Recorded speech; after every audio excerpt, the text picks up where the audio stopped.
আজকে রান্না করব ছোট মাছ দিয়ে টমেটোর টক, শালগম দিয়ে রুই মাছ। তো রান্নার আয়োজনে চলে আসলাম। প্রথমেই টক বসিয়ে দিলাম। একটা লিকুইড রান্না করতে হয়, ডাল রান্না করি, নইলে টক রান্না করি, বা যে কোনো শাকের ঝোল টোল করি। তো আজকে করছি টমেটোর টক, সাথে ব্রাইটিস দেশি ছোট মাছ।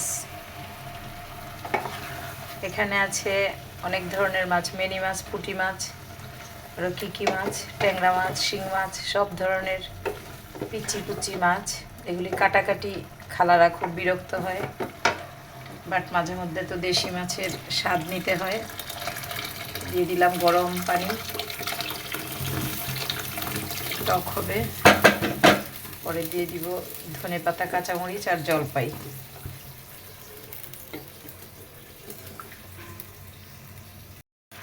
জলপাই, কাঁচামরিচ দিয়ে দিব, অল্প একটু ধনেপাতা।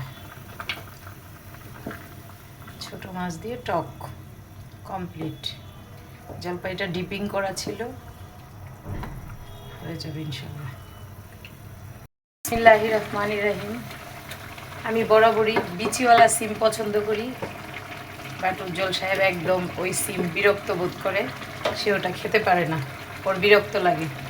তো কালকে বিচি ছাড়া সিম কিনে নিয়ে আসছে। সিম ওর ভীষণ প্রিয়, তাই ওর জন্য সিম রান্না করলাম রুই মাছ দিয়ে, সাথে ধনেপাতা দিয়ে দিই। বেচারা সিম খেতে ভীষণ পছন্দ করে, কিন্তু বিচি থাকলে আবার বিরক্ত হয়, তাই আজকে ওর পছন্দে ওর মতো করে রান্না করে দিলাম।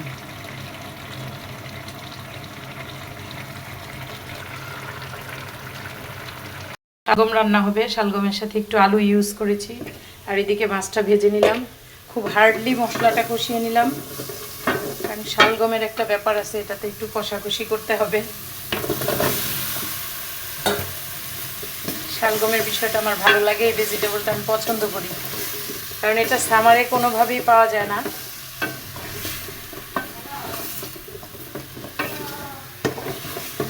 তো এটা ভালোভাবে একটু কষাবো। শালগম কষিয়ে নিলাম,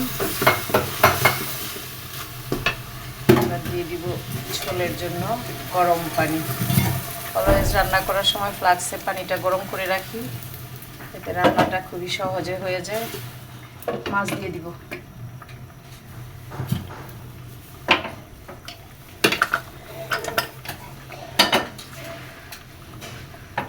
ঢেকে দিই, ইনশাল্লাহ রান্না।